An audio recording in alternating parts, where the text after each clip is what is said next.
Hold on here.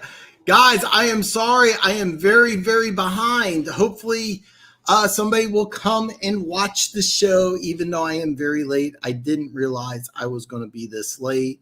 So my sincerest apologies. And I got really, really behind. All right. So I apologize. Kind of one of those days. Hopefully you guys will understand. Even if you don't join in live, you can watch the replay. It'll be some really good stuff. I am going to break down. Hopefully, One Pride 40, you're still here, man. I know I'm late. I'm very late. My apologies. I'm very jacked up. I'm very excited. I had 2 energy drinks. I am over greater than 63% positive I am not on cocaine. So over 63% chance I'm not on drugs. That's a big number. It's a big number. I'm going to break down the AFC East. As usual, any questions you have, I will answer you live. I'll answer anything and everything live. Matter of fact, let's kind of get into it, man. Let's just shave it. Let's just share my screen here.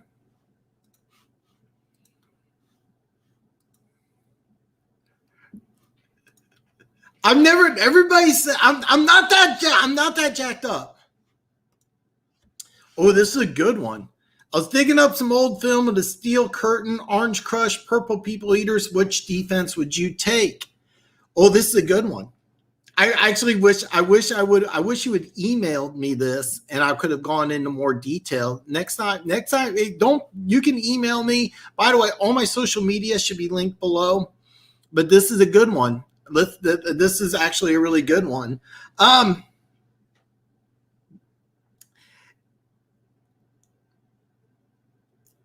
This is actually really funny here. I can't go in detail, but yeah, this is one of those we should be playing rummy. That's a good one. There's differences in all of them. The Orange Crush, I think if you go by ranking, what most people tell you, it'd be Orange Crush, Purple People Eaters, Steel Curtain, but that's a tough one. I would actually debate the best defensive line would be the Purple People Eaters. I think the best overall defense would be the Steel Curtain. And the reason why is you got Hall of Famers on all 3 levels. The Purple People Eaters, that's maybe the best defensive line of all time. Alan Page is the only defensive lineman to win NFL MVP. 2 players have won NFL MVP that play defense. It's Alan Page and Lawrence Taylor. And you also had Jim Marshall. I'm drawing a blank on the other 2 players, but that defensive line, probably the best defensive line in NFL history. The Orange Crush front 7 was really, really good. Really, really good. Oh, James brings up the fearsome foursome. I'll debate that. And it's hard to go against Deacon Jones. I get that, but I'm going to go with the Purple People Eaters. I think they were better. Personal opinion only. But if you had to give me which defense, I would take the Steel Curtain. I'll throw out a defense. 1969 Kansas City Chiefs had 6 Hall of Famers on defense and was number 1 in rushing, passing, interceptions, points. So I dropped the 69 Kansas City Chiefs.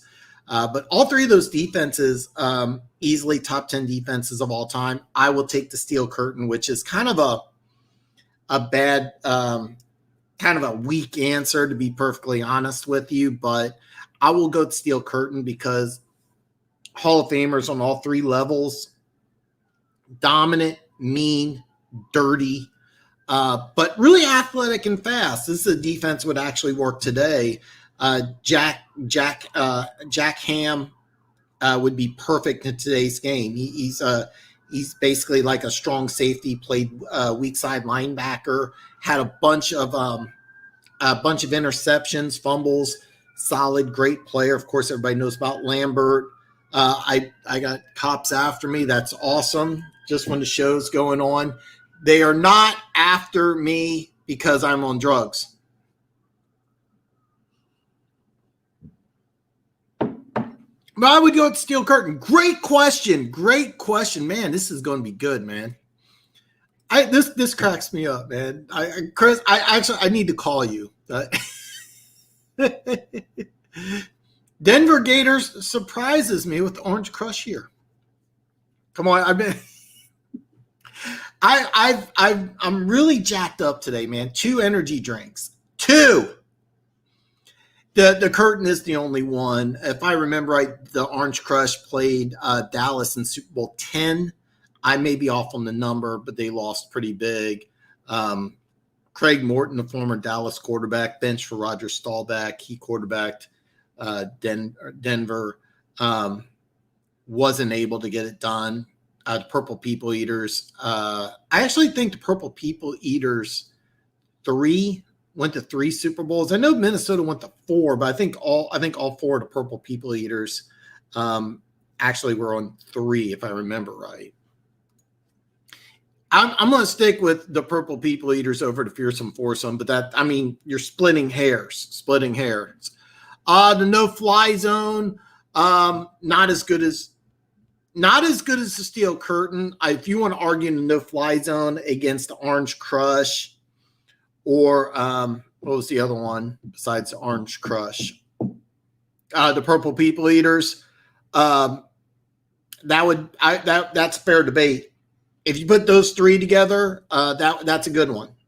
That's a good one. Purple People Eaters, I would have the best defensive line. Orange Crush, best front 7. No Fly Zone, of course, best secondary.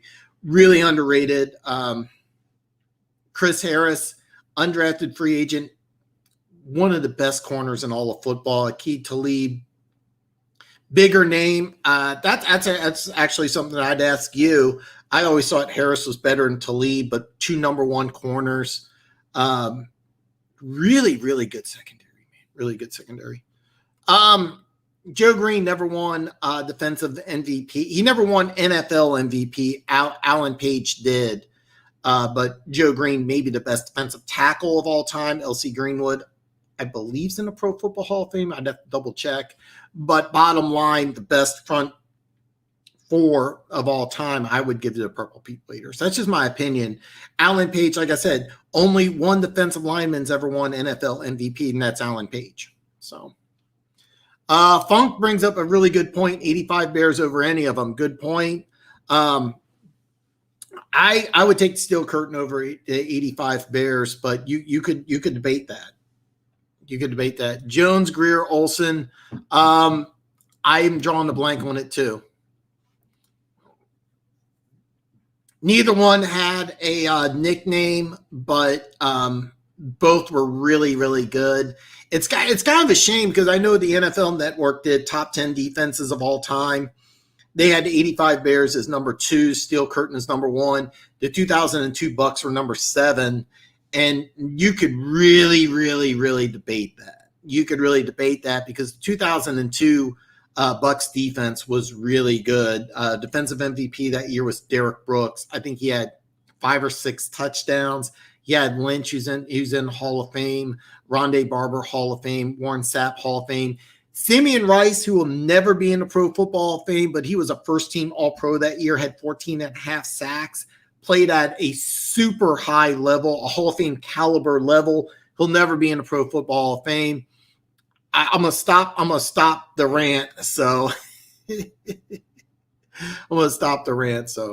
but really, really good defense. Yeah, and I agree with that. I got them as my number 1, and I'm thinking you're gonna say nope with this. No. I don't know what BBL means. Yes, I know. And by the way, I'm just being selfish here. There's a lot of things I want to do, but I'm being selfish. This is just kind of my fun time. This is just me just wanting to grow the channel and just going on a rant and just kind of doing my own thing. but I do have some really good content today with the AFC East, kind of offer my opinions. But hey, man, you bring up the subject, I answer you live, no prep, no nothing. So yeah, I'm going to grow. I'm going to grow the channel sooner or later. But right now, this is just kind of my fun time. Starting July the 7th, I'm going to start breaking down all 32 NFL teams. You really want to watch all these videos. I'm going to break down what I like, what I don't like, and the Vegas over under. I'm going to give you an opportunity just by watching these videos to show what I'm going to bet on, what I'm not going to bet on. And I'm not going to make a lot of bets. You already know right now my number one bet, San Francisco, under 10. I believe that's gold. So I wore 77. Oh, the albino rhino. See, I was singing 77. Wasn't that Lyle Alzado? I never knew his name was the albino rhino. I remember Rick Upchurch. I don't remember him. I was in the Tampa. Oh, yeah. Yeah. Akeem Talib was really good. Chris Harris played college ball here in, I say here, but at KU. And I actually will stand by it. I think Harris was actually better than Talib, but both of them were legit number one corners.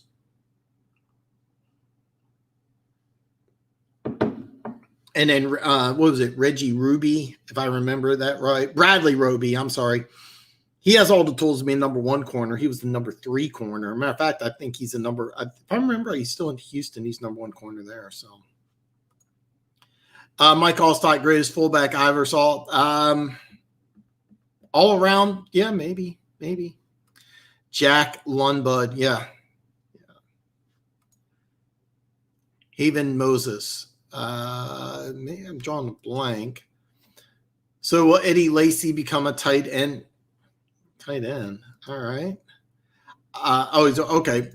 All right. So listen, I'm going to kind of go over this right now. I'm kind of going to go over AFC East odds. If you're not familiar with this, basically, if you go, I'm using all the numbers from William Hill Sportsbook, the William Hill Casino in Iowa. There's a William Hill Sportsbook. I know in Vegas, New Jersey. I'm closest to Iowa, so I'm using these numbers. Wherever you're at, it may be a little different. This is basically if you want to bet on these 4 teams to win the division. If you're not familiar with sports betting, and I'm going to do a Gambling 101 video very shortly, probably in the next couple of weeks, kind of go over some things. That way, if you're not into sports betting or you're wanting to get into sports betting, kind of have a tool that you can research. Any and all questions, by the way, you can always email me at thedanshow@yahoo. I got the app set up on my phone, so I'll see your response. I'll get back to you as soon as I can. But I'm going to break this down here. Basically, negative 155 means you have to wager $155 to win $100. In case you haven't figured it out, the Buffalo Bills are highly favored to win the division. Miami and New England, both plus 340 and plus 350. This means a $100 wager will win you either 340 or 350. And, of course, a $100 wager on the New York Jets to win the division will win you $2,000. If somebody takes action on this, I would love to see it. I don't think that's going to happen. These are my draft grades. So just kind of my opinion. These are the ones that I did. I gave Buffalo a C-. I gave Miami a B-. New England won the draft. In my opinion, they got an A+. And I gave the Jets a B-. I didn't grade free agency, but of all the teams, I think the team that definitely got better would be the New England Patriots. You can make a case about Buffalo and Miami. I like Miami. I gave them a B- because they rolled the dice on Waddle and Phillips, and both of them hit. I mean, both of them play up their potential and play 14 out of 17 games this year. That team could win the division. So just kind of going out there. Let's read some of these comments here. Carl Mecklen. Okay, I'm so sorry. Yeah, I forgot about. I always respected Mecklenburg. Always respected Mecklenburg. Okay. Haven Moses was a star wide receiver for. I do not remember that. Man, damn. The Lions had to name their O line. It should be the Motor City Maulers. All right, that's interesting. I'm about to put 20. Don't do it, Funk. You saw 8.5. Wow, I did not see that. I would actually, depending on what numbers you get, Mike, I would definitely put action on over 8.5 if you can get that. Actually, I'll kind of go to this now because you can see William Hill has 9, and I actually think that's going to jump up to 9.5. So if you could get 8.5, I would strongly suggest you put the over. But as you can see here, it's negative 140. For those of you that aren't familiar, I know Mike is. Negative 140 means you have to wager $140 to win 100. So that's a big number. So at 8.5, I'd be curious what the number was. If it was 120 or better, I would definitely take action on the Dolphins. I'm going to touch base on that here in just a bit. I was thinking about putting some on the Patriots, though. That would be a very smart decision, Fung. I am very high on the Patriots. The over-under is 9, same as the Dolphins. And let me just go over on this here real fast here. Buffalo Bills will start off here. The over-under on the Bills is 10.5. Action is very heavy on the over right now, negative 140. Miami is next. Same thing. It's a little interesting. Because if you go back, Miami is more favored than New England, right? But as you notice, a lot of people are favored on this.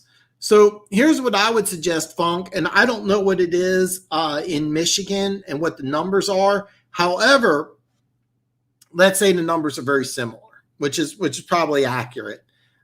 I would wait till it jumps up to 9.5. And then I'd love to know what you think. I think over 9, I would not take it at this number. But if it jumps up to 9.5, this could be negative 110. It might even be a positive number, doubtful. I would suggest putting money on it then. I'm not sleeping on the Jets. No, they did have a decent off season. And the reason why I say decent is Quentin Williams, their defensive tackle, is going to be out for a couple months. He's a cornerstone to that defense. Vinny Curry and Carl Lawson as ends on the wide 9 defense. Both of them are smart moves. But bottom line is Williams going to be 100%. He needs to be, because the defense is going to kind of focus on that defensive line because the rest of the team is very shaky. But I do like the fact that when you have the wide 9 defense, you emphasize that front 7. So I do like the fact that they did add a lot to the defensive line. And over-under on the Jets is 6. And if you notice, all actions on overs, and this is gambling 101, by the way. There's always going to be more wins than losses. That's why I've been saying this. I've been saying this for a long time. Keep going on with this too, because if I was in Iowa, I would put action on San Francisco under 10 today because that number is plus 130. But as you see, if there's any one of these teams that you don't think is going to be good, the under numbers are very good all across the board.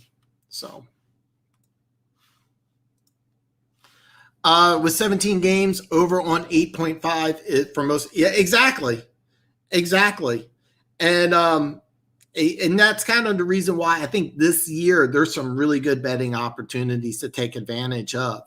I'm going to talk about my best bet here for the AFC in just a second. I'm putting money on the Bills.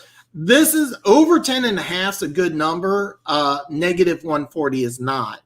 I don't recommend taking a negative 140 because you're wagering $140 to win 100. Do I think the Bills are going to win more than 10.5 games? Yes. Before free agency, before the draft, I had the Bills as my AFC winner by a considerable margin. But after free agency and after the draft, I'm leaning back towards Kansas City. It's just how much of it's me being a fan and how much of it's logical. Because I like what the Chiefs did in the draft. I don't like what the Bills did. I really don't. I gave the Chiefs a B+. I gave the Bills a C-. I think the Chiefs got better through the draft and better through free agency. I'm really not seeing the same thing with the Bills. And keep in mind, Kansas City beat the Bills by several touchdowns. Well, 2, but in the AFC Championship game. So I really thought the Bills had to get a lot better, and I don't think they did. So I do too, but this is why you want to watch this channel, and this is why you want to watch my over-under videos, because this is a year that's you can make some money betting on sports. This is a year you can win a lot of money. This is a year you can beat those casinos. And I'm going to do everything I can to help you guys. I'm going to do everything I can to help you guys, because this is a year that you can make money betting on football. Because I don't think Vegas is doing it right. Look up the spares. Look. Normally this is -110 on both sides. Normally, this is -110 on both sides. Look at this. Odds are heavy on the overs. Look at this. The smallest number is -130. This is a good year to bet on football. This is a very good year. And starting July 7th, when I start coming out the over-unders, you really, really, really want to pay attention to that. And hopefully we can get a lot of discussion. It's just not me harping. So okay, let's go back here. 11-6 for the Bills. I definitely think the Bills could go 11-6. Now I'm going to tell you this right now, One Pride 40. I don't know your sports betting background, but if you think they're going 11-6 and over unders 10.5, I wouldn't bet that. You don't want to bet a half a game. That's what I'm telling you. And again, I'm going to go over 101. And if you do have any sports betting questions that you don't want to ask publicly, you want to get my opinion, always email me. I will get you back. So I'm just saying, if you think 11-6 and they're at 10.5, don't make that bet. Don't bet on just that half a game. Bills draft, I think it was. I really think it was. I think it was a swing and a miss. And it's not because of the players that they drafted. Last year, they used a second-round pick on AJ Espinosa. A guy had a first-round grade on. He barely played as a defensive end. You got 3 starting caliber defensive ends, but all of them are 33 and older. So then you draft 2 defensive ends in rounds 1 and 2. You don't get a running back, and you needed help. You needed a running back. And you needed a guy with home run speed, because Singletary and Moss, both those guys are 3 down backs, but both those guys are like 4.7, 4.6 guys, and last year you had 16 rushing touchdowns, which is a low number. 8 of them was by Josh Allen. Did they address that? No, they didn't. They said, hey, we're going to get 2 defensive ends, even though we drafted one of the second-round pick last year, had first-round grade, according to me. And that's going to be good enough to beat Kansas City. It's not. It's just not. So, yeah, I agree. That's why I'm not sold on Buffalo being better than Kansas City. I'm kind of flip-flopping on that.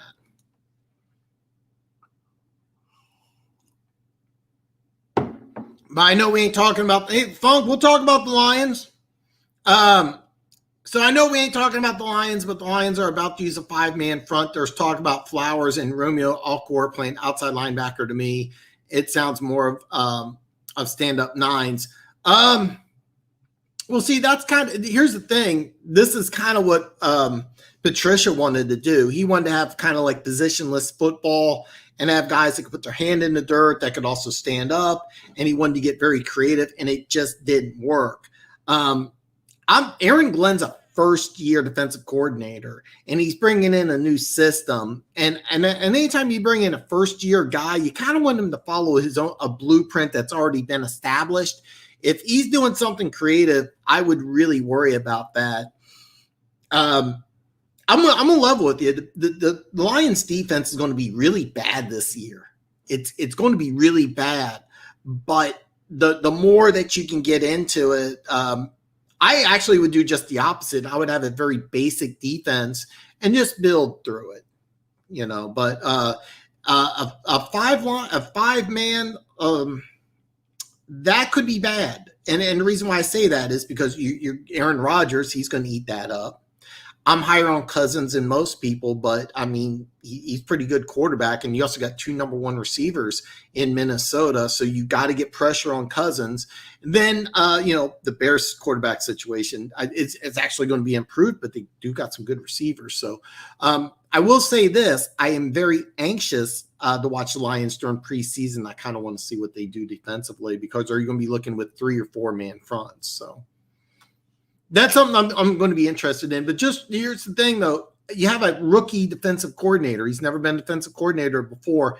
I don't want to hear first-year defensive coordinators getting creative. That's just my opinion. I don't want to hear that, but maybe you guys maybe you guys feel better about that. I mean, it's your team. But if I had a rookie defensive coordinator, I don't want to hear about creativity. I want to hear about, okay, well, look, this worked in New Orleans. We're going to use the same system here. And that's what I thought he was going to do. But if he's doing something creative and kind of like thinking outside of the box, I don't want a rookie defensive coordinator doing that with an inexperienced head coach. That's just my opinion. Funk wants a 20-game season. Hockey players play 82 games, and the game is just physically demanding. They have weapons and razors. Look up Clint Malarchuk. I'm the only one in the world that will tell you I actually want to go backwards. I want 14 games instead of 16. I want 14 games, and I want everybody healthy for the playoffs. I would like to have 2 bye weeks in 14. That would be me. That would be me. But eventually, I'm going to tell you right now, it's going to 18 soon. It's going to go to 18 soon. And I think eventually, and I don't know when, but I think eventually we'll get to 20. I really believe that. So, okay, Flowers with his hand in the dirt. Flowers performs just fine sitting here watching New England. Okay, I am, to be honest, when Patricia brought him in, he wanted him to play a variety of different roles, and that was what he'd be good at. I was kind of hoping that they would just play the standard 4-3 defense that the Saints did, and just have him be a defensive end, and I thought that would work really, really well, but we'll see. Yeah, I know, but I'm telling you, this is an objective observer. This is going to be a bad defense. I'm telling you. I'm sorry. I'm sorry, man, because I know I got some love from Detroit and I'm pulling for you guys, but I'm looking at this objectively. And if you're going with a 5-2 defense, you're going to be a bad team. I'm telling you this.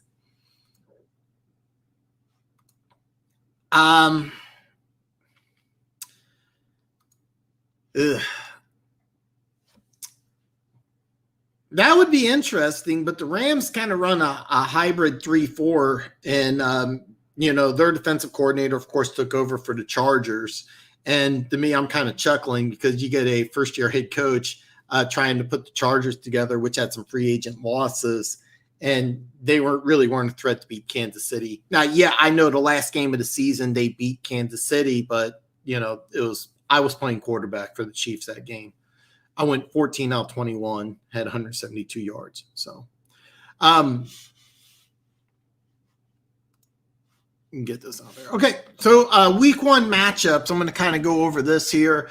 Pittsburgh's going to play at Buffalo. Pittsburgh is a 6-point dog. The over-under is 50 points. The Jets will play at Carolina, 4-point dog. The over-under is 43. Not surprised that's a low number. You're going to have it's kind of fun because you have Darnold playing against the Jets, and more than likely it's going to be Zach Wilson at quarterback. I know that they're saying there's going to be competition. There's no competition. Wilson's going to be the quarterback. This is going to be the fun one. Miami at New England. Miami is a 2.5-point dog.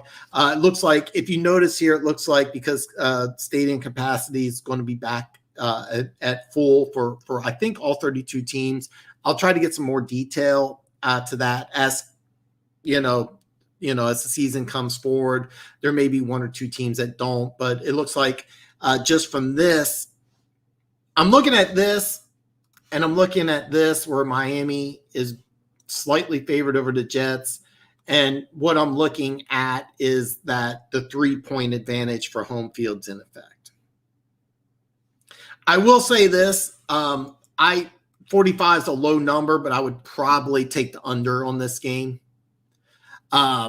I'm probably going to sit out of all these games week one, but these are actually three pretty interesting games. You got two playoff teams right here. Buffalo, let's see how they look week one against Pittsburgh. Remember, Pittsburgh started off, it was 11-0. So it'll be kind of interesting. I'm actually looking forward to seeing Najee Harris as a rookie. I'm going to do a fantasy football show.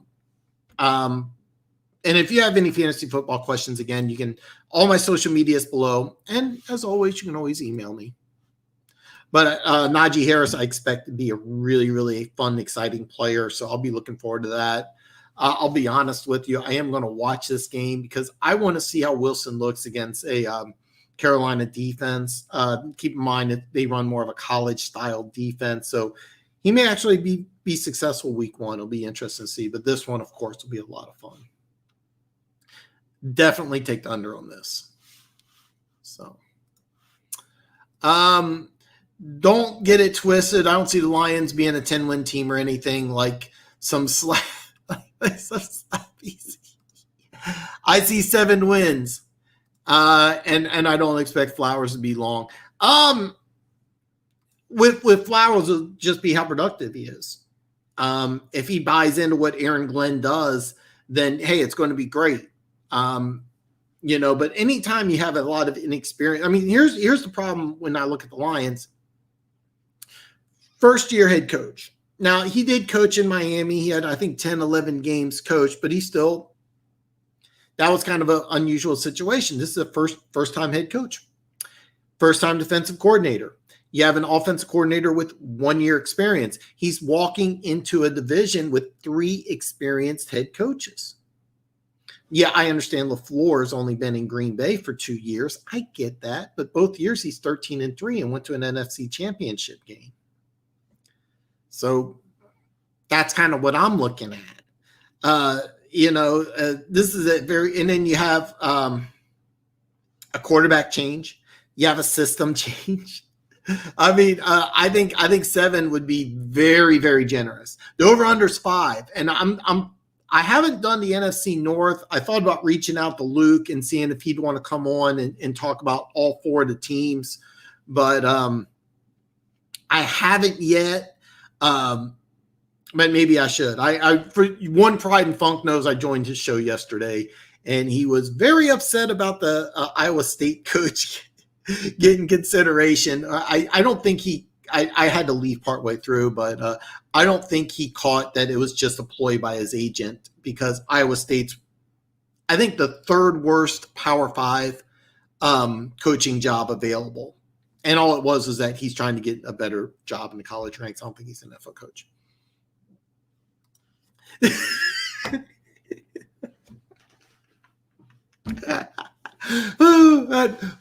Man, that's a good one, Mike. Okay, best out of 5, the Detroit Lions against Alabama. Who wins? No. Yeah, I will say this. William Hill Sportsbook has to win the Super Bowl 1-32. I'm still surprised Kansas City's number 1, and I'm a Chiefs fan. But 32 is the Texans, 31's the Lions. And the only reason the Texans are below the Lions is because we still don't know about Watson. But once Watson's free and clear and he starts day 1, then the Lions will be team number 32. But anyway, that's pretty funny. Campbell will not try to be the smartest in the room like Patricia. Draft day line. We got some good stuff. Okay, so anyway, these are the 3 games in the AFC, and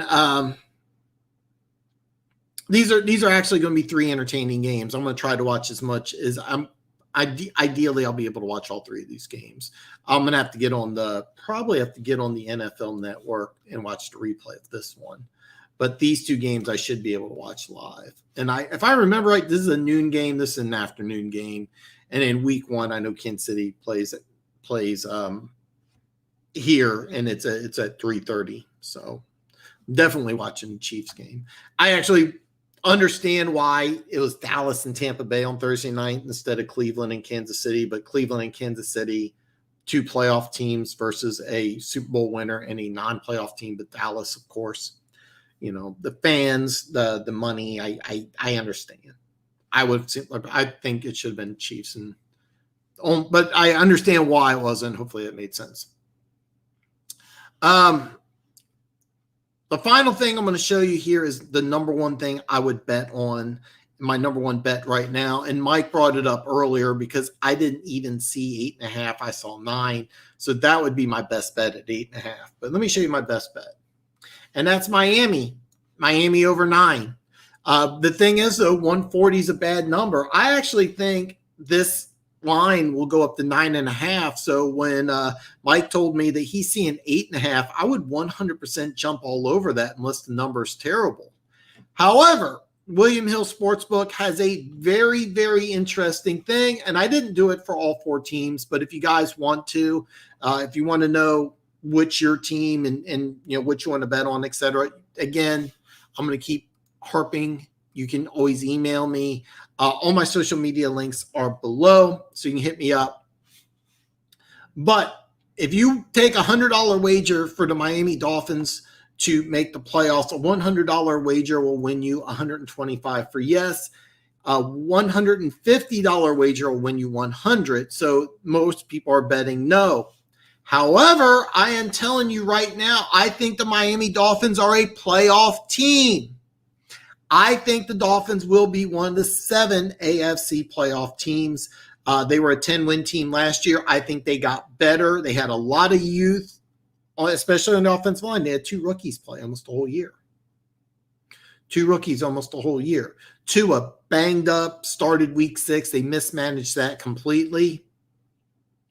I think the Dolphins are going to be a playoff team. However, I'm going to wait and put action on this because I want to find out who's going to be healthy going into the season. That's why I advise waiting.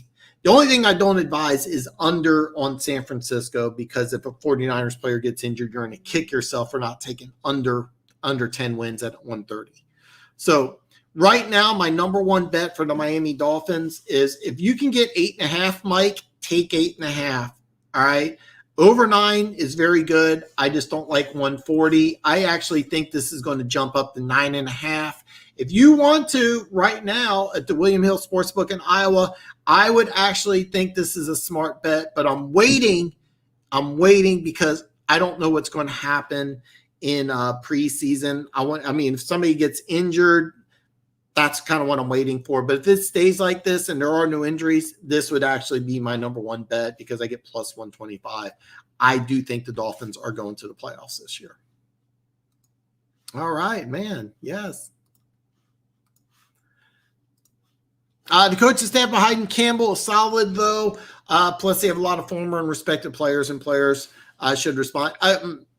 In response to this, though, let me just go on the opposite. I agree with everything you said, but let me just kind of yin and yang here. These aren't experienced coaches. All right? These aren't experienced coaches. And the last team that I knew that got this many inexperienced coaches together and former players was the Cincinnati Bengals. And what happened the last 2 years, they've won 6 games. Now, granted, they had some unusual circumstances. You drafted Jonah Williams and he got injured in training camp and he played left tackle. And that's an important thing. So basically he was a rookie last year at left tackle. Then you drafted Joe Burrow, who had some excitement. Of course, he got injured also. Yeah, injuries are a little unexpected, but that's the same thing that the Lions did or the same thing the Bengals did 2 years ago. And they ended up with a 2-win team. So I can sit here and I can tell you that the Lions did the same thing the Bengals did. Bengals won 2 games. So that's kind of what I'm looking at. I forgot about Lynn, though. Okay, I made a mistake. I forgot. Lynn's experienced. Dom Capers experienced. Aaron Glenn is not. Dan Campbell is not. Lynn is experienced. I'm wrong about that. So that's a mistake for me. So error on my part. So new nickname for the Raiders, the Las Vegas. Oh my God. And I'm wrong. And again, this is funny. What's with the Raider hate? Funk. What's with the Raider hate? No, I forgot about Lynn. I completely forgot about Lynn. And here's the thing. You're right. I mean, Mark Brunell. Love Mark Brunell. There's another guy that they brought in who I really, really like. And I think Aaron Glenn's going to be a good coordinator. He's a rookie. That's what I'm kind of worried about. Deuce Staley. That's what I was trying to remember. Yeah. But I'm telling you, your head coach is inexperienced. Your defensive coordinator is inexperienced. And who's your number one wide receiver? It's Amon-Ra St. Brown. He's a 4th round pick. He's your number one guy. 7 wins to me would be a stretch. I'm just saying that's just my opinion. But I did forget about Staley. I didn't forget about Brunell, and I also forgot about Lynn. So Randall L was in Tampa Bay. Deuce Staley's in Philly. Both made lateral moves. I actually didn't know about Randall L. Big Randall L fan. Mark DeLone. That I don't know. So was Pleasant Funk. All right, I don't know what that is. So basically, as far as my AFC East breakdown is concerned, I'm going to keep an eye out on all these teams. I do agree with One Pride 40. I think the Bills at 10.5 is a good bet. I do think that they'll win more than 10.5 games. I actually think they could be better than 11-6, but numbers bad. I really, really am very high on the Dolphins when I look at this. I'm also very high on the Patriots. However, the Patriots number was worse than the Dolphins number. And I'm also not entirely sold on Cam Newton. And is there a situation where we could see a rookie quarterback in there? But I actually love what they're doing on defense. They got a variety of positionless players. I think the defense could be absolutely suffocating. And then you have the Jets. I actually wouldn't be surprised if in the AFC East, if you see 3 playoff teams, and then you have the Jets. I would not be surprised to watch the Dolphins, Patriots, and Bills, all 3 of them go to the playoffs. It wouldn't surprise me at all. So, I hated their draft too, One Pride 40. I was not a fan of their draft at all. And what really bothered me about their draft is that they brought in the defensive coordinator. He was the coordinator with the Chargers. And he worked with Gruden in Tampa Bay. So I thought that they were going to, you brought in last year, he was the intern defensive coordinator, Ron Marinelli, who worked with Gruden also in Tampa Bay. He ran a predominantly Tampa 2 defense. That was very successful in Dallas. He took over, switched some things up in the Raiders defense. They ran more of a Tampa 2 scheme. So they're doing a lot of the same things that they did in Tampa Bay when Gruden won a Super Bowl. I was like, man, that's really smart. Well, we just talked about that 2002 defense. It was predicated on having having Warren Sapp, one of the greatest defensive tackles of all time. You had Simeon Rice, who played like a monster that year, 14.5 sacks. He was strong against the run. And then you also had Booger Mcfarland. He was a first-round pick. Never became a star, but he was a pretty solid player. I don't remember the defensive end on the other side. I mean, I don't think he was a slouch, but you're looking at not only was he a Hall of Fame defensive tackle, one of the best defensive tackles of all time in Warren Sapp. Simeon Rice played at Hall of Fame level, but he'll never go in Hall of Fame. If you're wondering why Simeon Rice will never go into the Hall of Fame, he was on Jim Rome's show when he was talking about Pat Tillman, and they were talking about Pat Tillman, and Jim Rome called Pat Tillman a great player, and Simeon Rice stopped him. He goes, no. He definitely was not a great player. All due respect to Pat Tillman and the sacrifice he made for his country and everything, Simeon Rice was right. He really wasn't a great player. He was a great man. He wasn't a great player. And The hate Simeon Rice got for that was massive, massive hatred. And that alone will keep him out of Pro Football Hall of Fame. He also really didn't have a career, but that season, the 2002 season, was Hall of Fame caliber. He was a monster that year. And if you go back and you look, 97 was everywhere. So when the Raiders attacked this draft, I was thinking, okay, well, they're going to fix that defensive line because Clyde Farrell, the 4th pick overall a couple of years ago, has been a colossal bust. They're going to go ahead and get somebody. Well, they never did.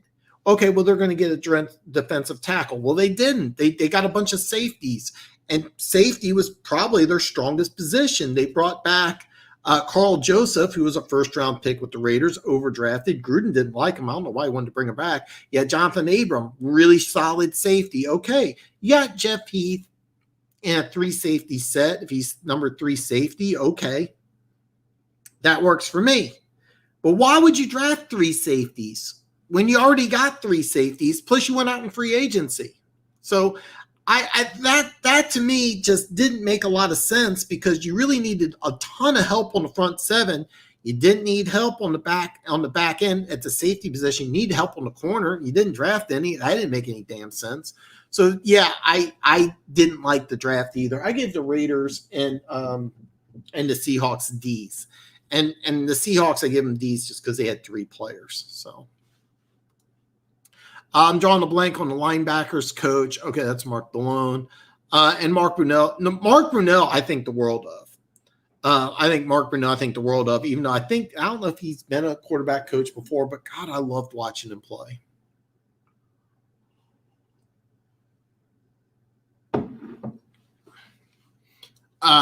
I saw the Jags over under at 6.5, which is a 4.5 improvement, but I think it is too. I'm not 100% sure, but I think William Hill has them at 6. I'm going to go with your number. Let's just say 6.5. And yeah, it's justified. Excuse me. And it is completely justified. One of the things that I really like that nobody's talking about is their defensive coordinator comes over from the Baltimore Ravens. I really thought that going into last year, they're built for a 3-4. You got Josh Allen and Kavian Chase, and both these guys are classic 3-4 outside linebackers, and you had to play defensive end. It's like, okay, well, you have a lighter defensive front. Well, look at the division you're in. You know, you got Derrick Henry, so you want a small defensive line when you go against Derrick Henry twice a year. You have Jonathan Taylor, who's a 230-pound running back behind maybe the best offensive line in football, and then you also had the Houston Texans. Now, okay. But bottom line, if you're trying to compete with the 2 best teams that are going to be run-heavy teams, why have a small, light defensive line? That didn't make any damn sense to me. So the defense that they're going to run probably a lot of college fronts, a lot 4-2-5, 3-3-5. But Chasen and Josh Allen do not need to be defensive linemen. They need to be on 2-point stances, and they need to get their ass after the quarterback.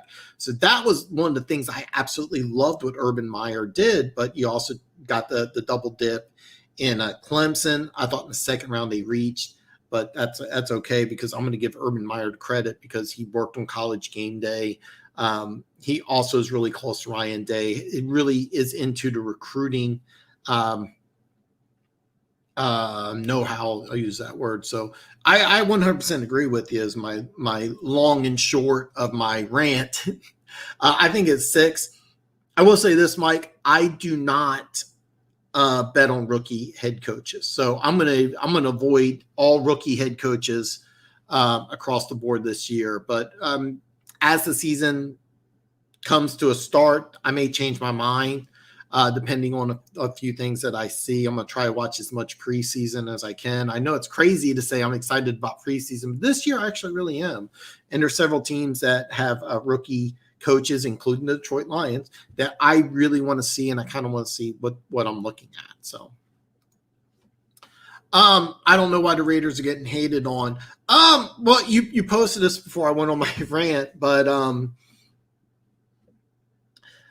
they're being hated on because they really kind of not been drafting well. That's it. He said this, but I actually disagree. I agree with the reaching. I don't I don't agree with Gruden. I actually think Gruden's done a fantastic job. The only problem I got is that they need to fix that defense. And I think the offense is fine, and the offense is going to get better. But that defense really needs to work. They really need to work. And I'm really surprised because Gruden won a Super Bowl with a great defensive line. Look at the division you're in. You got to beat Patrick Mahomes. How did Tampa Bay beat Patrick Mahomes? They beat the shit out of Mahomes. That's what they did. That's how you beat Mahomes. You beat the shit out of them. So why not go after pass rushers? So they went after safeties instead. So Denver Gator loves,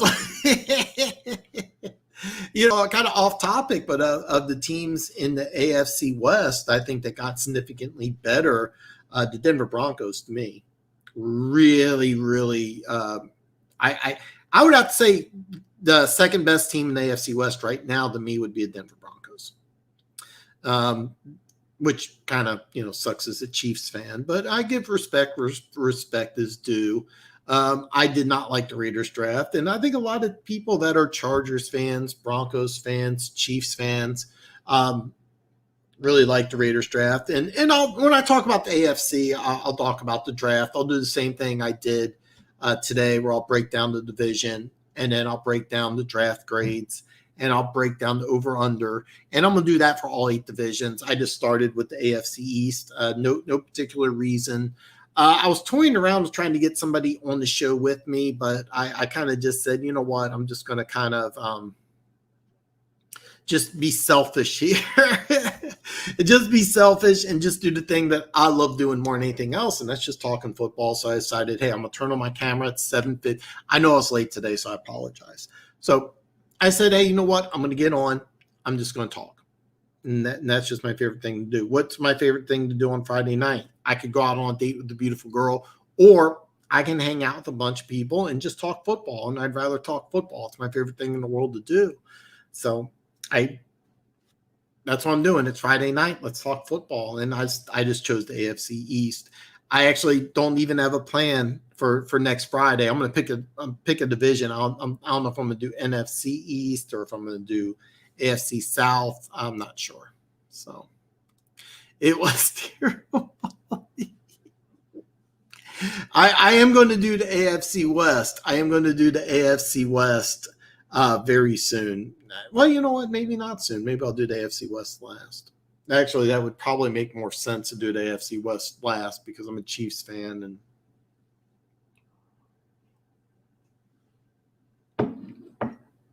I talked about this. I remember last year I gave the Patriots a B+ in their draft, but I said if the New York Jets drafted the way the Patriots did, I would have given them a C+. When you pick busts like Klein Farrell, and then you draft players that most draft experts, I'm not counting myself, that most draft experts thought should have gone much later, then you don't get the benefit of the doubt. If you're somebody who, let's just say Bill Belichick, for example, then you would get the benefit of the doubt. Trevon Moehrig was a fantastic pick. He was a guy, I had him as my number 1 safety. I thought you could have got him at the end of the first round. You got him. If I remember right, the Raiders traded up to get him.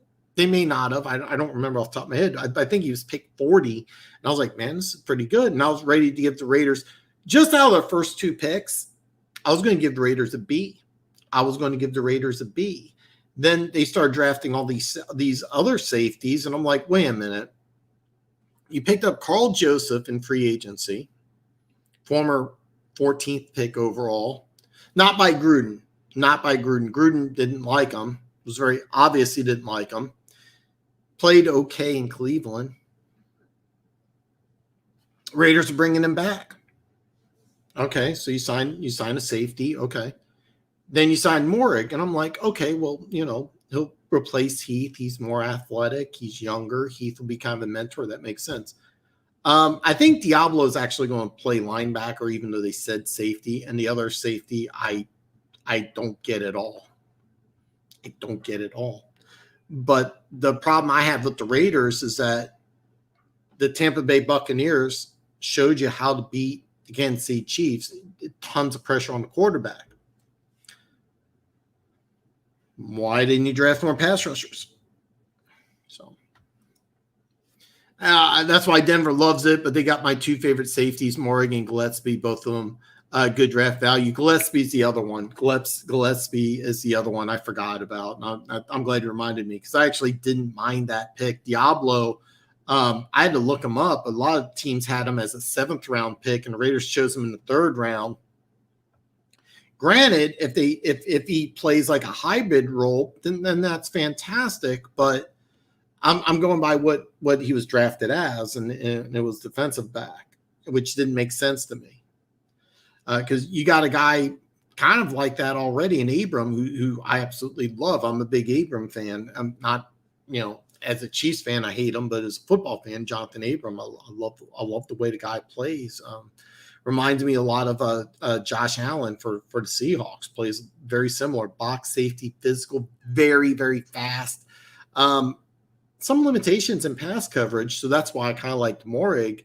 Gillespie I thought was fair, but the problem I really had the Raiders draft is that who's going to put pressure on the quarterback? Because when you draft a player at defensive end at the number 4 spot and he can't get on the field, that's a problem. That's a big problem.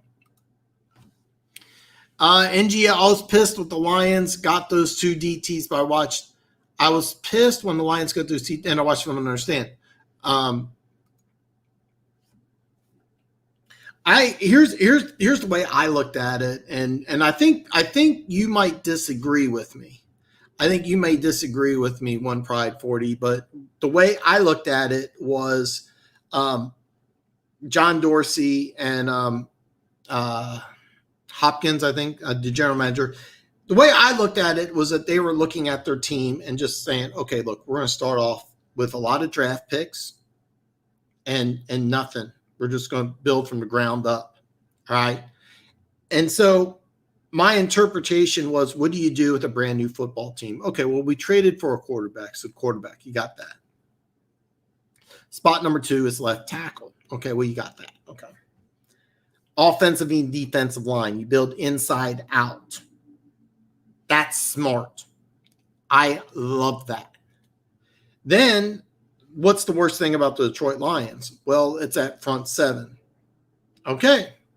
The only thing that they didn't do was add to the receiving core, but because it's a deep draft, because you're going to have you're going to be able to find a receiver. I can promise you that there's going to be a receiver who's not currently on the Lions roster who will be on the Lions roster at the start of the season and have a major impact. I can promise you that.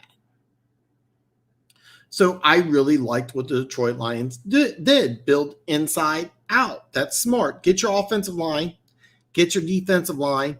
You got. I was very high on Swift, and then that 7th round pick I actually think will make the team. That was a really good pick. Your quarterback. I'm higher on golf than most people, but you have enough draft capital over the next 2 years to get very creative. I also thought that you had the slowest front 7 in football. So, okay, you got a couple of athletic defensive tackles. That was very smart, very smart. So I was very high on the Detroit Lions. I really liked what they did. I know nothing about that linebacker they chose out of Purdue. I know nothing about him. So on Leatherwood, while it seemed to reach, if he was their guy trying to wait till the second, they may not have gotten him. So while I don't agree with it, I do get it. You were the one who commented also. Do you remember that guy who kept on telling me Leatherwood wasn't going to go in the first round in the comments? And I don't know if you remember this, but I joked around and I said, well, Leatherwood slept with that guy's girlfriend. That's why he hates him so much. Do you remember that? Because I kept on saying, I think Leatherwood's going to go in the first round. 17 was a little high. I didn't have that much of a problem with it. That I gave the Raiders a D. Absolutely nothing to do with Leatherwood, because Leatherwood's going to be a day 1 starter at right tackle, probably at right tackle. Day 1 starter. Well, you need that because you already got left tackle. So right tackle, it's a little rich, but I'm okay with that. Morrig, great. 1, 2, I'm giving them a B. Those Day one start. Well, Morrig may not be a day one starter. All right, Leatherwood's day one starter. Came from Alabama, which they like players from football factories. Day one starter, probably an upgrade. Probably an upgrade. Now, keep in mind, Trent Brown had, I think it was a DUI, if I remember right. It was some off-field incident. And believe it or not, this is going to sound crazy. The Raiders have put a lot of time and effort into making sure that it's not the Raiders of old that were out partying and getting in bar fights. This isn't the 70s Raiders. They've made a really, really conscious effort to make sure that they are clean off the field in Vegas, nonetheless. But everything they don't draft players that get involved in off-field incidents. So that's kind of the way I looked at it. So those two picks, I agree. Those two picks were great. But why draft multiple safeties when you pick one up in free agency and draft one in the second round when safety was probably the Raiders' best defensive position? That's what I hated. The gumpy old gringo. What is up, brother? You shouldn't have been. One right, you should not have been. Do you think, welcome, Gary, by the way, man, welcome. Do you think that the Chiefs don't sign Orlando Brown to an extension that they will trade him at the deadline to a team close to? Absolutely not. No. Unless Orlando Brown is injured, he will stay in Kansas City for a very, very long time. Very long time. You don't give up a 1, a 3, a 4, get a second and back. You don't give up that much capital. You don't give up near that much capital unless you really like the guy. And the only reason that they're kind of in salary cap is because they have to figure out what to do with the Honey Badger. His contract will be up at the end of this year. If they want to make a move for a wide receiver, there's some other pieces in play. But no, the plan is to sign Orlando Brown. It's just that there's a few other pieces in play. But the plan is that he will be in Kansas City for a very long time. Would I take Jenkins over Leatherwood? Me personally, no. No, let me refresh. For the Raiders, no. I would take Leatherwood because for the Raiders, they want a day one starter. They draft players from football factories. Oklahoma State's a great school, all right? Coach Gundy, Mike Gundy, fantastic job. Oklahoma State's brought a lot of players into the NFL. It's not Alabama, all right? He wasn't an Outland Award winner. He didn't play against SEC caliber competition. Is there some teams that I would say Jenkins would be a better fit than Leatherwood? Yeah, there would be. Not the Raiders. Not the Raiders. Really? I'm very high on Demario Davis. I love Demario Davis. I think he looked great in the Chiefs uniform. So if he plays a lot like that, then wow. But I'll be honest, I don't know anything about him, so I'm not going to pretend. So, how do you think Odefa Owa matches up against Leatherwood?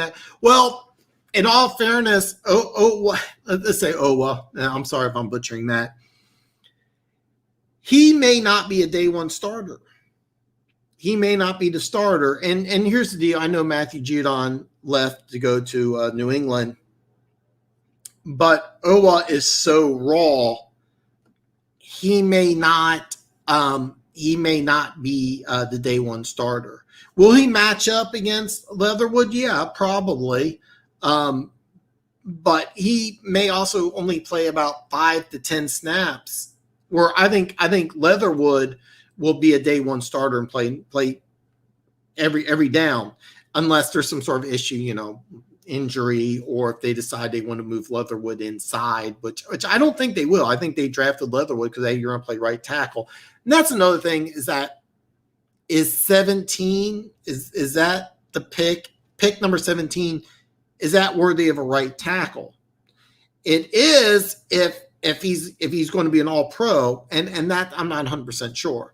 So it's a little high, but to answer your question, I actually think that Leatherwood would win that competition. If those two are going to play, let's just say 60 snaps, could I see Owa get like a tackle for a loss or a sack? Maybe. But I really think Leatherwood would win that. I would give advantage to Leatherwood. I really would.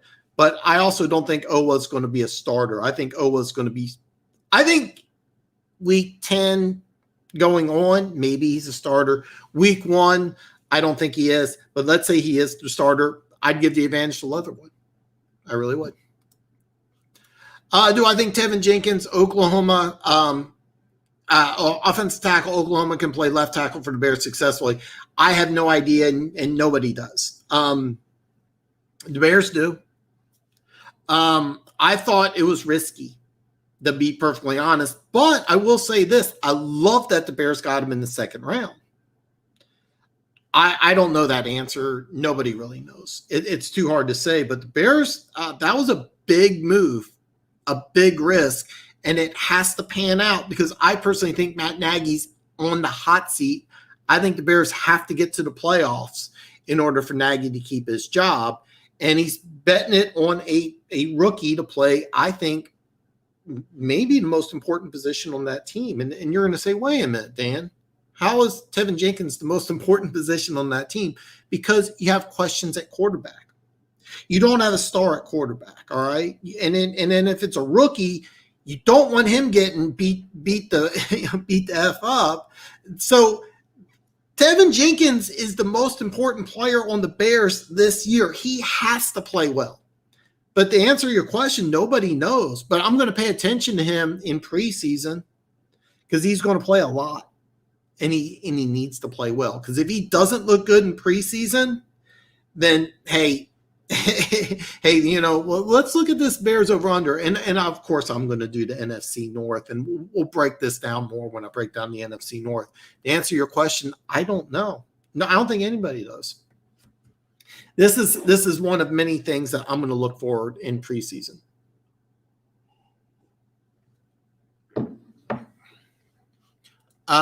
One product I would have.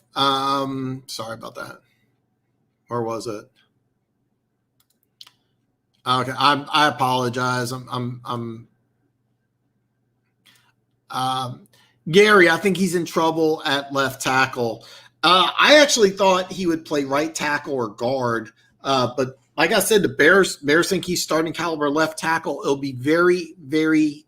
I think it'll be something you have to watch if you're a Bears fan for preseason. Funk, do you take Sewell over Jenkins? Do you think the Giants would be foolish enough to trade 2 first-round picks for Julio Jones? Okay, hold on. Get the rest of the comment here. Do you think the Giants would be foolish enough to trade 2 first-round picks for Julio Jones if they think they are close to winning a Super Bowl? That's actually a great question. And man, and that's a tough one because if by the way, if you're not aware, the Giants traded down with the Bears, the whole I'm so embarrassed. I can't believe I forgot his name. Justin Fields trade. Okay. So they get a first-round pick next year. So the Giants have 2 first-round picks. Would you want to give both of them up for Julio Jones? I'm going to say no.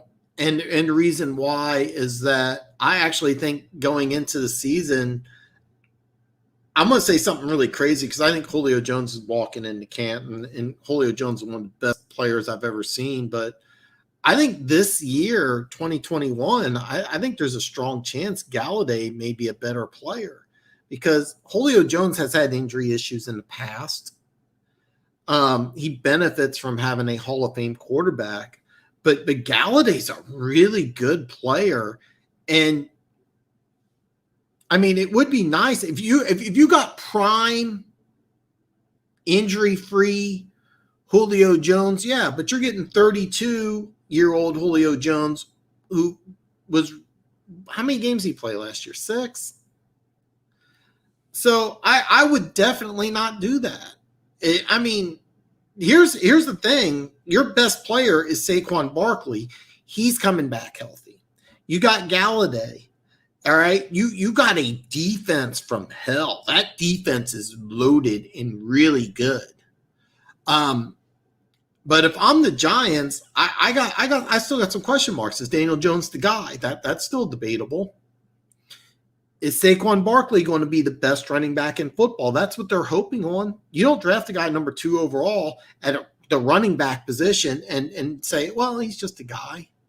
So the answer is no. I do not think the Giants will do that. The Giants have shown in the last several drafts that they don't make moves like this. I thought it was really smart what they did in trading down because they were public. They're like, you know what, with the COVID and everything, let's just go for next year. And that's what they did. They traded with the Bears. They got 2 first-round picks next year. And they have to figure out, do we want to use these picks and trade up and get a quarterback? And to be honest, that's still a question. So the answer is no. I don't think so. I honestly didn't think Sewell would be available at 7. And Funk, once Kyle Pitts went at 4, I was wondering if Miami at 6 would take him, because that's kind of what I was thinking. And by the way, they took, was it Lickenberg, the Notre Dame tackle.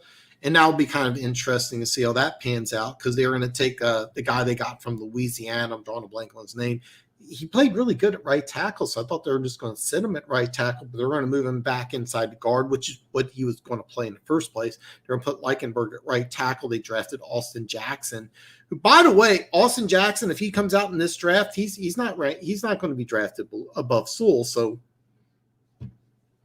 but I did like the Austin Jackson pick. Yeah, I thought 18 was a little rich, but keep in mind the kid's only 20.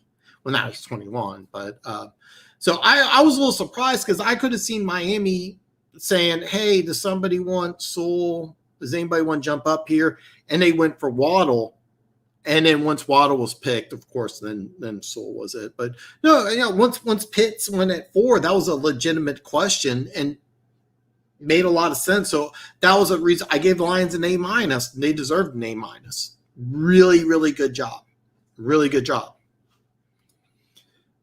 Oh, no. So I think Funk, you can answer, but I think Funk's definitely on board with Sewell. Oh, I'm sorry, I read that one. How did you come to that conclusion?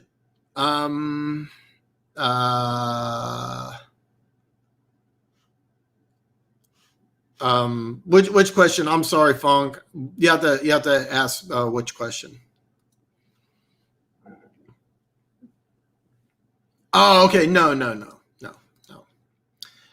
Dan, do you like Charlotte over Jets week 1? Darnold, I actually do, to tell you the truth. I actually don't forget you get CMC coming back. You have CMC coming back. Moore. I can't remember his first name. DJ Moore. He's going against an inexperienced secondary. Remember, the Jets are switching schemes. They're going from a 3-4 defense. Then they went, last couple? Oh, no, they're built around a 3-4. Then with Greg Williams, they went to a 4-3. The middle linebacker, drawing a complete blank on his name. He sat out last year. He's coming back. He doesn't really fit that scheme, but you got to use him. So, I actually really like Charlotte a lot, to tell you the truth. And now, what was the line 4? I'm probably not going to put action on this one, but I will say this. This would be interesting. I actually might take. I actually kind of like the under on this, to tell you the truth. I'm sorry, I'm not sharing my screen anymore. I thought I was okay. I'm playing around. Okay, the over under on the game is 43. That's a very low number. You know this, Mike, but I'm talking to people that aren't into sports betting. I might still take the under on that one, because this to me looks like a 17-7 game. But I have to admit, I do like Darnold going against a defensive scheme that's retooled, that's going to have several new starters. So yeah, I actually do like that one. I actually do. I'm probably not going to put action on that one, though, to tell you the truth. But do I like Carolina to win? Yeah, I do, and I like them to cover 4. Jenkins over Leatherwood, absolutely. I I actually don't think. Okay, for the Raiders, no, definitely not, because Leatherwood's a polished NFL ready prospect. Jenkins is not. I don't care what you say, and I can tell you this for a fact because I'm in Big 12 country. There's no. It's basically flag football and defense. All right, the defenses in the Big 12 suck. They're not NFL caliber. All right, they're not NFL caliber defenses. I'm telling you this. Leatherwood went and played and won an Outland Award against NFL defenders or NFL future defenders in the SEC. Now, could Jenkins have a better career than that? Well, absolutely. For the Raiders, no, you definitely want to go with Leatherwood. Yeah, I don't know. Nobody knows. Jenkins is going to have a rough start, but I think he could be solid. And this is something I'm going to watch in preseason because I think that we'll be able to find out right away. And if you hear about the Bears trying to trade or make a move to get a left tackle, then you're in trouble. So, yeah. As a fan whose team has the Bears' first pick in 2022, what is your prediction for the Bears' record will be, Dan? Well, I'm kind of going to go over that later on, but I'll give you a surprise right now. There's a lot of question marks. All right. There's a lot of question marks. But to be perfectly honest, I think the Bears could sneak in as a wild card. Now, they were 8-8 last year. The quarterback situation's better. Montgomery really the last 6 games of the season, he blew up. If he could play that way for a whole season, watch out. They kept Allen Robinson. Anthony Miller's a guy that there was talk about trading him, which I didn't like. I actually think he could be a stud. Cole Kmet. So here's the thing. The Bears, I think, are going to be a pretty damn good team. I really do. But there's some question marks. And of course, left tackle's a big one. So what do I think? Just throwing something out there. I'm right now, without watching anything, and there's a lot that could happen between May and September. Right now, today, I'd say about 9-10 wins. It would not surprise me at all if the Bears, if they're healthy with Andy Dalton, that they can get to the playoffs. And that defense could be that Bears defense could be really, really good. The Bears defense could be really good. I know they lost their best corner, which is going to hurt, but Robert Quinn was a complete bust, and they're really hoping he would take some pressure off Khalil Mack. Both those guys are over 30, and Khalil Mack's still playing at a high level. If Quinn can get back to playing halfway decent, and who's that middle linebacker that they got from Georgia, number 52? I can't believe I forgot his name. He's a ton of fun to watch. I love that kid. Roquan Smith, yeah. A lot of fun to watch. So, but I will say this. I thought what the Giants did was smart because they were adamant. They're like, hey, we really don't want to take picks. And by the way, the guy you got in the second round is a guy I had a first round grade on. Actually, the kid out of Georgia, love that kid. So 9-10 wins. Honestly, I would take Jenkins over Slater, though. Who's Slater? I don't know. I wouldn't personally, but it's going to be something you got to watch. I actually think it's the most important position because Dalton is going to be good everybody knows that when Andy Dalton has a good team, he can play good ball. And when he has a bad team, he'll play bad ball. Justin Fields ideally is not going to play at all this year, but Justin Fields will be the number one player going forward, or he'll be the number one player when he gets a starting job, which is a matter of time. Jenkins needs to play very well. That's going to be something I'm going to be watching a lot of. If you think the Giants need a wide receiver to put them over the top, I worry about the O-line if I'm worried about the offense. The one thing about the Giants is that they've invested a lot of draft capital into the offensive line over the last couple of years. They had Will Hernandez. He plays guard, been playing decent. Andrew Thomas, a lot of people thought that it was a reach at 4, but I was thinking he'd be a day one starter on the right side. They bring back the guy who sat out last year. I'm drawing a complete blank on his name from the Patriots. He's going to be a starting left tackle. And then they also drafted Matt Pert in the same draft that they got Andrew Thomas in. And he's going to be the swing tackle, but he could also be the starting right tackle, and you could have Andrew Thomas still play on the left side. Nate Solder. Okay, so Nate Solder comes back, and you had 2 rookies last year. So the offensive line, I think, for the Giants is going to be pretty solid.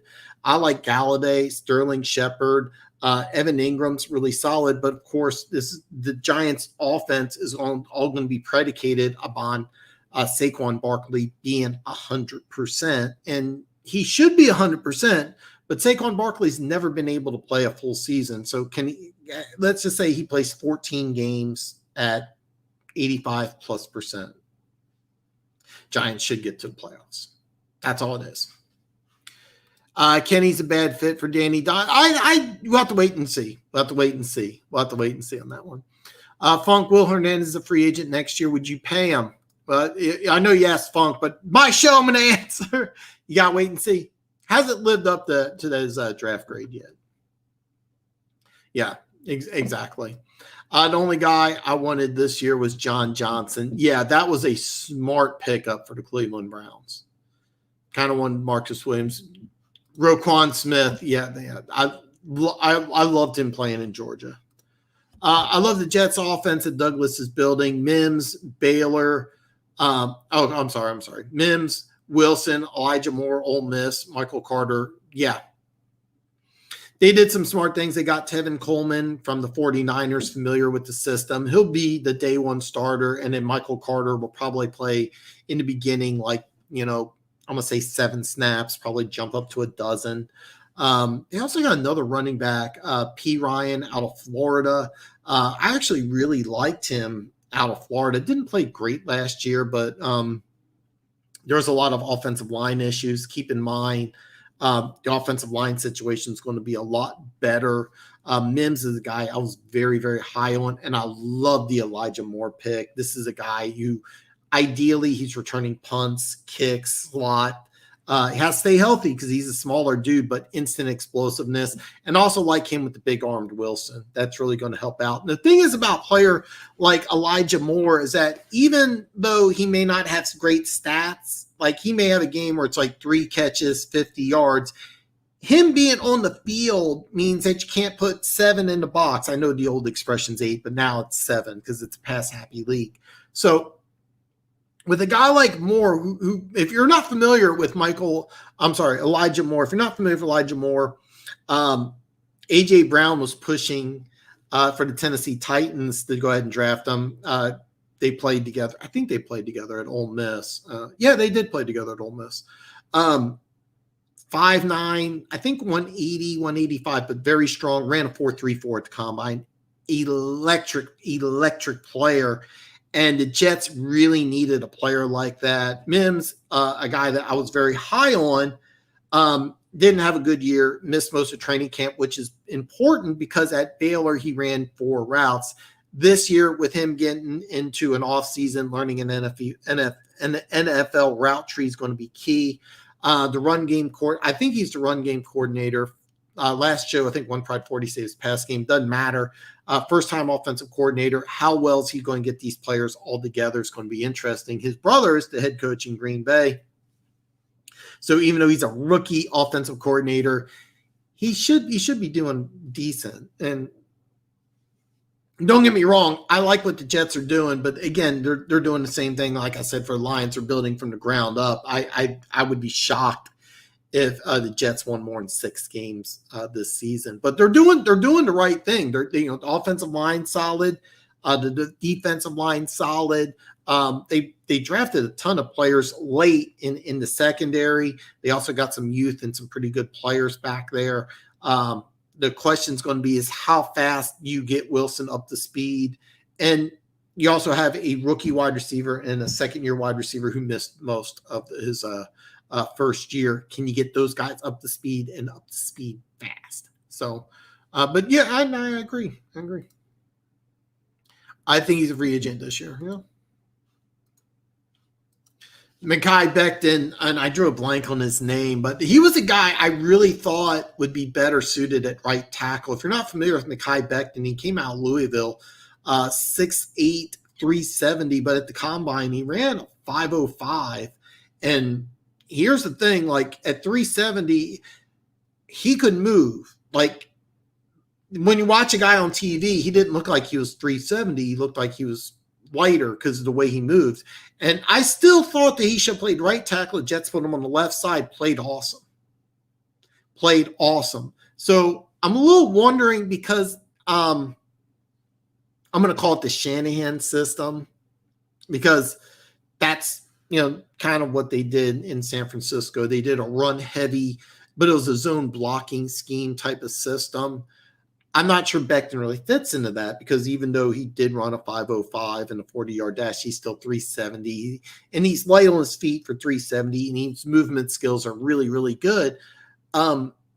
Speed and athleticism is key for that type of offensive line system. Can they tweak it enough so it's more of a power offensive system rather than a zone blocking system? Because if they don't get that offensive line situation straightened out, you got a rookie quarterback, you got a rookie wide receiver. Now, keep in mind, Elijah Moore's not going to be the number 2 guy. He's going to be the slot guy, and he's going to play on special teams. Your number 1 wide receiver's a second-year player who missed most of his rookie season. So there's a lot of questions with the Jets. But I'm going to pay attention. I think what they're going to do this year is that with the 3 preseason games is I think the first one's going to be kind of an exhibition. The second one's going to be the main one.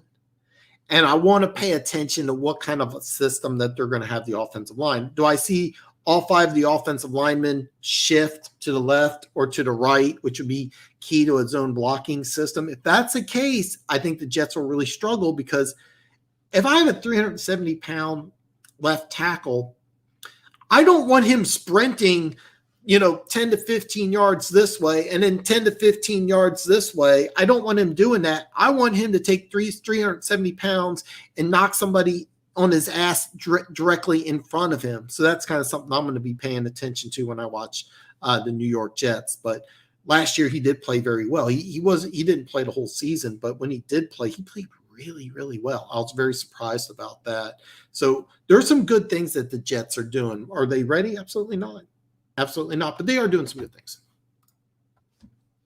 I predict the Jets will go O-line in next year's draft. Evan Neal, offensive tackle, Alabama, and Tyler Lindenbaum, offensive center for Iowa. Where do you think Jets and Giants will go with both teams having 2 first-round picks?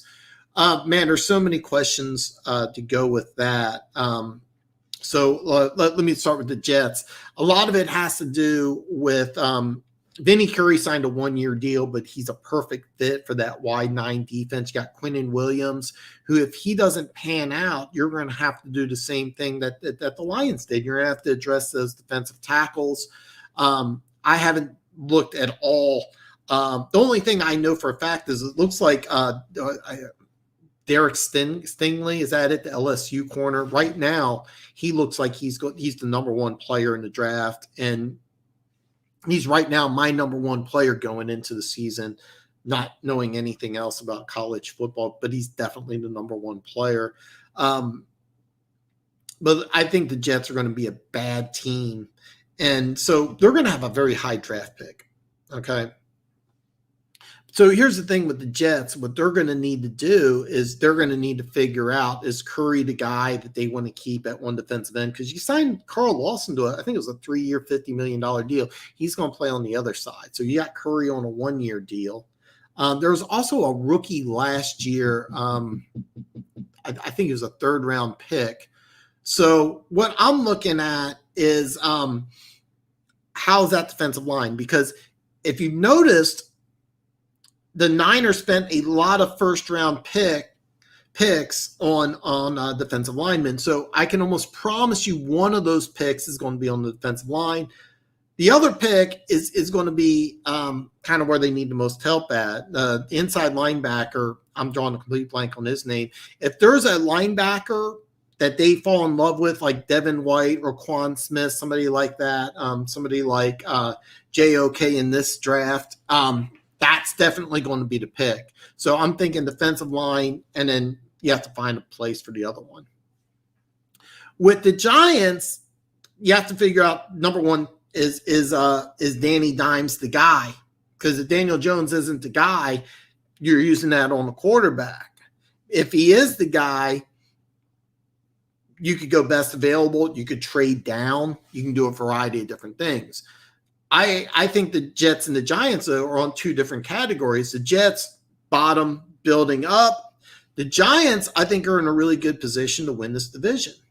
I really believe that. It's kind of funny, and I'll break down the NFC East that we'll talk about in a little more detail, but I really think it's a three-man race, and I think the Eagles are the odd team out. But there's a lot of things I can like about the Washington football team, the Giants, and the Dallas Cowboys. Too bad Alex isn't here, so we can talk about Dallas Cowboys. So two different things here. I think the Giants are looking to be a team that's expecting to go to the playoffs. The Jets are building from the ground up. So two different situations. So two different drafting strategies. I agree. I would actually, I'll tell you what, I would be shocked if the Jets won one game in their division. I 100% agree. I understand there's no pressure for the Jets with that offense.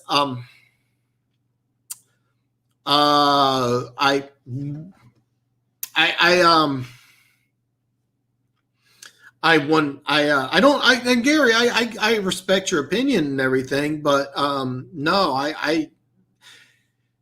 you get a first year offensive coordinator. Now he does have experience. He's well respected. His brother's a successful head coach with the Green Bay Packers. You can debate that, but 2 seasons, 26 wins, and 2 NFC Championship appearances. That's successful. But you have a new system, rookie quarterback. Mims is your number one wide receiver who missed a lot of last year. He's got to play in the new system. Elijah Moore can't be really counted. He's explosive, but you got to use him the right way. I would be shocked if they won more than 6 games. That's just my opinion. Okay, lots of people are agreeing with me. I heard it was a joke, but I think that would be awesome if they got one. So, is the Jets defense really that bad? No. Actually, okay, here's what they did, and this was really smart. They signed Carl Joseph. Carl Lawson, I'm sorry. 3-year, I think it's $50 million deal. He's perfect. If you're running a wide 9 defense, he's perfect. You got Vinny Curry on a 1-year deal. He's also perfect on the wide 9 defense. They got a guy from Florida in the 3rd round. I'm not going to look it up, but this guy is also perfect for that defense. Now, Quentin Williams is out for a couple months. If he's healthy, he's a monster. If he's healthy, he's a monster. And this wide 9 defense is only successful when the defensive line plays lights out. So they got lights out players on that defensive line. The problem is that they have linebackers that really don't fit. The secondary had at the end of the season 2 rookies, a 3rd and a 5th round pick. Now Bryce Hall, who started at corner, a lot of people thought could have gone in the 1st round. He tore his ACL halfway through the season, and he wasn't ready to play, I think, till late October. But when he did get in, he played pretty well, and he's perfect for this defense because he's a big physical guy who's strong against the run. They also drafted in the 3rd round a safety out of California. I've drawn a complete blank on his name. Really, really high on this kid, and he ended up taking over for Jamal Adams. He's not the same caliber of player, but he's not bad. And Marcus May, when he's healthy, is really, really good. He's going to be a free agent after this year, if I'm correct. So, and then what they did in the draft, they drafted 5 defensive backs, but they're all in the 6th and 7th round. They had multiple compensation picks. So they took a swing at a lot of late defensive backs. But last year, towards the last last month of the season, they had a 3rd and a 5th round pick as starters. The thing is, though, both these players are actually pretty damn good players. So if one of those players, one of those 5 defensive backs pans out, then you're good, but you need some linebacker help. And you also need to make sure that everything works. Vinny Curry and Carl Lawson have to play lights out on this defense, and Quentin Williams has to be able to recover from that injury because he's out for a couple months. He just got injured, I think it was a week or 2 ago. So that's kind of is the defense? No, defense is not that bad at all.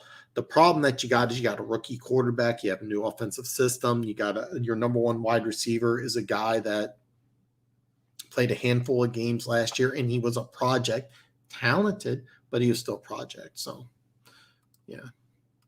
The Jets would take Arizona State. I have not had a chance to.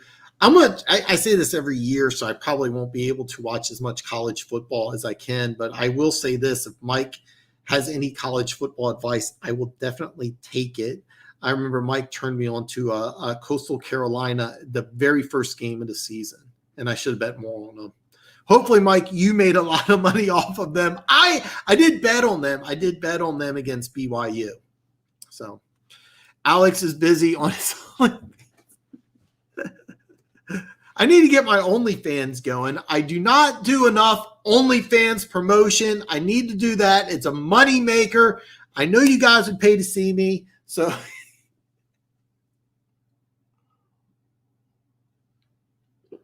Alex follows me on Twitter, and so is Denver Gator. And I encourage everybody, follow me on social media. Except for Facebook's the only thing I do non-football. Twitter and Instagram, it's all business, it's all football. But Facebook, I'll do it's very rarely. Most of it's just football related. But follow me on social media, and as always, as always, please, any questions, email me. I will get back. I will get back to you. So you get all the great content that I got, but you get all my great content. But if you have any questions, you can always email me. And like I said, after it's tentatively July 7th. I'm very lucky because Sunday, Monday, and Tuesday I have off. I want to do a new intro video for the YouTube channel and try to reach out to some other content creators, try to get some more people on the show, try to get the show to grow. But today is just me being selfish, doing the thing I love most, which is not cocaine, by the way. It's just talking football and breaking down the AFC East. But I should have a new intro video, and I'll have out either Wednesday or Thursday which division I'm going to break down. But listen, if somebody emails me and say, hey, Dan, Friday breakdown, the AFC South, the NFC North, whatever. I thought about trying to get Luke G on to see if he wanted to talk to NFC North. I haven't reached out to him yet, but we'll see what happens. We'll see what happens. I may just do the next several shows breaking down the divisions by myself, and then once I start breaking down the teams, get some people on, kind of debate about that. But I'm telling you right now, my over-unders have been absolute gold. My over-unders have been absolute gold. I've been able to make money every single year. I've bet on over-unders. That's my number one thing. My weekly bets have been – I wasn't great last year. I'll be honest with you. I wasn't great last year. However, my over-unders are fantastic. Remember, my number one bet was Seattle. That hit. That was my number one bet was Seattle. And I'm telling you this. I'm going to keep saying it over and over and over again. Seattle right now, under 10 wins is plus 130. You could take that to the bank. I know I'm going to. I'm going to bet on it. It's just a question of when. If I was in Iowa, I would bet on it today, right now. So I like Jonathan Marshall, defensive tackle. Arkansas is a late round steal this year, though the Jets ate the 2021 draft. What did I give the Jets, by the way? I gave them a B-. I'm trying to remember. You know what? I'm not going to go back and relook. There's a few. They had a few reaches, but I did like I like what they did in free agency because I thought Vinny Curry and Carl Lawson was brilliant. Carl Lawson's built for that wide 9 defense, and Quentin Williams is too. So I like that, and they did do pretty well. They did do pretty well in the draft. I give them a B minus. That's not bad. That's not bad at all. I don't know enough about Jonathan Marshall to make an honest opinion, but if he's a late round steal, what they really want is ideally you want like 4 defensive tackles because the wide 9 defense is predicated on, it's the same thing as the Tampa 2 or the cover 3. It's predicated on your 4 beating the 5 offensive linemen. And then lots of speed and physical, lots of speed in the linebackers, physical corners, and physical and fast safeties. So there's a lot of things to like there, except the Jets linebacking core is not built for this type of defense. And if Marshall's as good as you think he is, then yeah. So I think you did have a good year. Hopefully I can make you some money this year, Mike. Hopefully I can make you some money this year. Yes, we are. But the corner out of LSU is the consensus number 1 player. I think when everything's said and done, I think it's JT Sullivan, the quarterback out of Georgia, will probably go number 1. But hey, we got lots of things to go on. So, what do you think of the AFC West playing the NFC East? Great matchups. Any concerns? Actually, yeah, because I'm talking as a Chiefs fan because I think you have the Washington football team, the New York Giants, and Dallas Cowboys. I think are 3 teams that are capable of going to playoffs, and there's lots of things to really be scared out of all those teams. With the Washington football team, you got Montez Sweat. Remember, he was the guy at the combine who ran a 4.41. There's a 270-pound defensive end who ran a 4.41. And he was very productive at Mississippi State. The thing is, when you watch him, though, didn't have a lot of moves, almost no bend, but he looked pretty good. Then you get oh God, I forgot Chase Young. Almost forgot that. And then you get Chase Young, put him on the opposite side. Chase Young looks like he's going to be a superstar.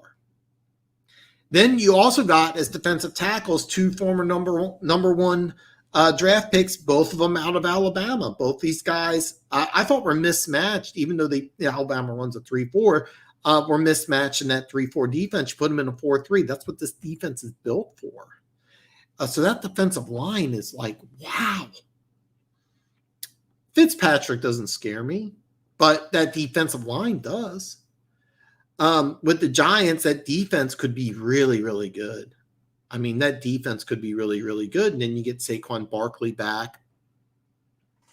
It's JT. Yeah, you're right. I'm sorry, Ben. So you get JT. I forgot. Oh man, I'm so sorry, man. I had a complete brain freeze. So the Giants have some concern. The Giants scare me as a Chiefs fan. And then Dallas Cowboys, Dak Prescott, how is he going to be the same level of quarterback? Those 3 receivers are as good as any. Ezekiel Elliott, is he still a top 5, top 10 running back? It's debatable, but I think the offense is going to be very good. I think the defense is going to be bad. But if I'm the Dallas Cowboys, here's the thing. Let's say when you play against Dallas Cowboys, here's the thing about Dallas. Whether they're up by 20 or down by 20, you have no idea what's going to happen because they could be up by 20. You can come back on them. But you could also be up by 20 on Dallas and you still have to be scared because they could put up points in a hurry. They really can. They really can. Before Prescott got hurt, they were throwing the ball all over the field. They weren't winning a lot of games, but they were throwing the ball. They were scoring lots of points. That, of course, that onside kick where the Falcons, dropped the ball literally. Yeah, so, there's some concerns, but as a Chiefs fan or the Chiefs, as far as I'm concerned, in the AFC, all you got to worry about is Buffalo. In the NFC, all you got to worry about is Tampa Bay. So, as a Chiefs fan, no. If I'm the Denver Broncos, those three teams are tough matchups for the Broncos. So, but hey, I'm going to go over both. So I predicted Jets Giants Super Bowl in 2023. Mark my words, it's going to happen 2 years. Well, I don't agree with that. I can see the Giants. I don't see the Jets. I can see the Giants. I don't see the Jets. So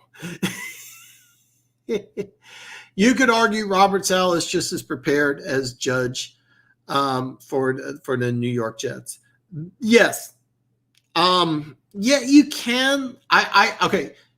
You could argue the answer is yes. I would have Judge over Saleh because Judge was with Belichick. Saleh was with Shanahan, who in 4 seasons has 3 double-digit losing seasons. So it's a little different. But could you argue that? The answer is yes. Yeah, sure. You could argue that. But he's in a harder spot because he's going against 3 pretty damn good coaches. Now, I consider Brian Flores a pretty good coach, but that's debatable. I did forget about Corey Davis. I completely forgot about Corey Davis. He'll be number 1. He'll be number 2. They paid him a lot, but he'll be number 2. Mims will be number 1, and then they'll figure a way to get Elijah Moore involved. I said Sullivan. I meant Daniels, yes. Have you ever watched the show Blue Mountain? Yes, I love Blue Mountain States.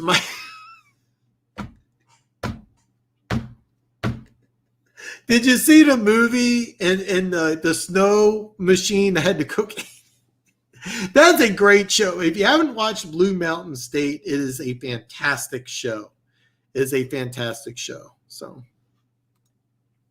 the biggest reason why I hated Sweat is because, yes, and I think Luke G talked about that too, is that, hey, you're 275, you run a 4.41, great, but he had no bend to him. But he actually played really well. He's going to be Robin to Chase Young's Batman. But those 2 defensive ends, and then what was it, Jonathan Allen, and I forget the other defensive tackle. Both these guys were first-round picks. That defensive line is scary. If they get everybody on the same page, if everybody plays up the level, that's the best defensive line in football. And then they got the kid out of Kentucky, who I still think was overdrafted, but I give oh crap. I'm so embarrassed. The coach of Washington. His name is I'm drawing a complete blank. Anyway, I give him the benefit of the doubt because when Luke Kuechly was drafted 8th overall, I thought it was a major reach. I thought it was a mistake. And he wasn't. So Ron Riviera, there it is, finally. NFC East winner will be a Skins. That's debatable, but I get it. I if everything falls their way, then yeah. But I mean, there is some questions. I mean, there is some definite questions. So, what do you think? Giants 4th rounder Emerson Smith, outside linebacker, Northern Iowa. You think he can bend? Can improve for rushing the quarterback? That was complaining about him as a prospect this year. I don't know too much about him. But the kid they got out of Georgia, and I've been really, really bad with names the last couple of minutes. Ojulari, isn't that it? Ojulari. So anyway, Ojulari is a guy that's going to be a pass rusher. The only problem the Giants had on defense is that their number 1 rusher was Leonard Williams, and in that defense, he's really not supposed to be a pass rusher. You did lose your defensive tackle. Was it Franklin to Minnesota? And that was a good move by the Vikings. However, it was not cocaine, I promise. However, the problem that you have is that do you have a pass rush? And even though you got some rookies, it's not proven pass rush.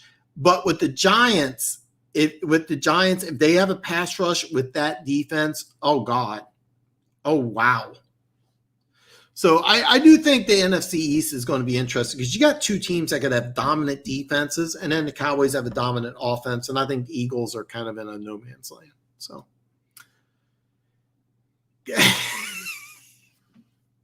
I'm not going to lie. I would love that. I'm not going to love that. Jets Lions Super Bowl.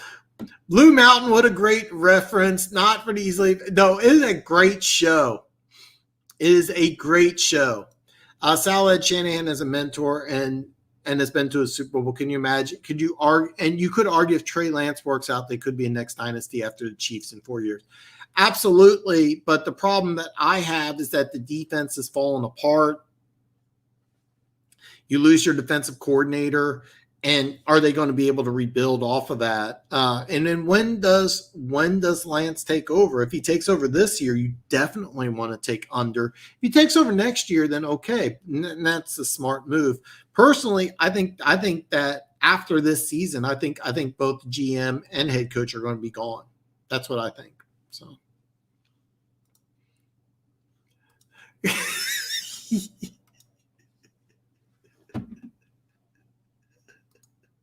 Oh man. Oh God, yeah.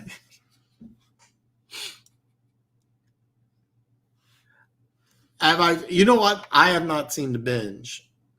I actually, I'll be honest with you, I don't even know what that is, but here's the drill. We're at an hour 50. I think this is a good chance to wrap it up. I can't thank you guys enough for joining. Let me do the thing that I love doing more than anything else in the whole world, and that's just talking football. Like I said, I really strongly urge you to watch my videos when they come out July 7th. I've been on fire picking my over-unders, and I will continue to do so. But if you've been watching the last couple of weeks, you know, but I'm my number one pick, and that's probably going to be the number one thing I bet on. We got a couple months till football season. So, okay, that's what this is. No, I've never seen it, but I'm gonna see if I can get a hold of it and watch it. So, all right. So anyway, great show, guys. Thank you so much for joining me. Don't forget, if you have any questions, thoughts, ideas, anything at all, you can always email me. You can follow me on social media. All my links to social media are below. It's mostly football, except for Facebook. It's a little stuff personal, but mostly football because that's just the type of guy I am. All I want to do is talk football. It's what I do here. I will see you guys next Friday.